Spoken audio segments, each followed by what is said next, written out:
আসামে এবার বড়সড় আইনি পরিবর্তনের পথে হাঁটছে রাজ্য সরকার। ইতিমধ্যে বহু বিবাহ বিরোধী আইন আসছে এবার অসম জুড়ে। কার্যত 25 নভেম্বর অসম বিধানসভায় পাশ করা হয়েছে বহু বিবাহ আইন। ষষ্ঠ তপশিলভুক্ত জায়গায় এই আইন কার্যকরী হবে না বলে জানা যাচ্ছে। বিস্তারিত যাব, সঙ্গে যুক্ত হয়েছে প্রতিনিধি শেখ মনিরুল। মনিরুল, কি জানতে পারছো? দেখো, যেটা জানা যাচ্ছে যে অসমের মন্ত্রিসভায় ইতিমধ্যেই এই যে বিলটি, সেই বিলটি মন্ত্রিসভায় পাশ হয়েছে। মন্ত্রিসভায় পাশ হওয়া মানেই কিন্তু একেবারেই তোমার হচ্ছে সরকারের সব বিষয় নয়, কারণ এটা হচ্ছে এখন অসম যে বিধানসভা, সেই বিধানসভাতে পাশ করাতে হবে।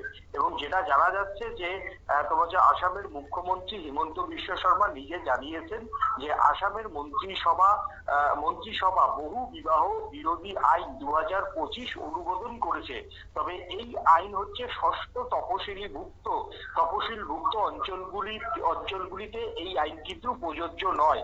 অসমের ষষ্ঠ তপশিলভুক্ত অঞ্চলগুলি ছাড়া এই আইন রাজ্যে প্রচলন থাকবে বলে তিনি জানিয়েছেন।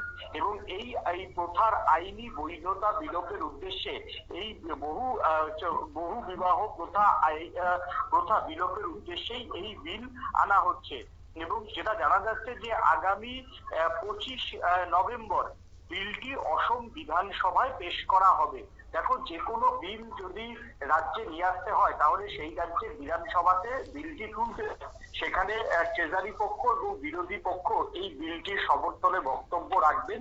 তারপর সেটা হয়তো ভোটাভুটি হবে। ভোটাভুটিতে সরকার পক্ষ যদি সংখ্যাগরিষ্ঠতা থাকে তাহলে তাদের জয় নিশ্চিত হয়ে যায়। এই ক্ষেত্রেও ঠিক একই, যে 25 তারিখ তোমার হচ্ছে বিলটি অসমের বিধানসভায় পেশ করবে ট্রেজারি পক্ষ বা সরকার পক্ষ। তারপর সেই বিলটি ভোটাভুটি যদি হয়ে যায় তাহলে, যেহেতু অসমে বিজেপি একক বা নিরঙ্কুশ সংখ্যাগরিষ্ঠতা, তাই এই বিলটি আইনে পরিণত হতে কোনো কিছু সমস্যা হবে না।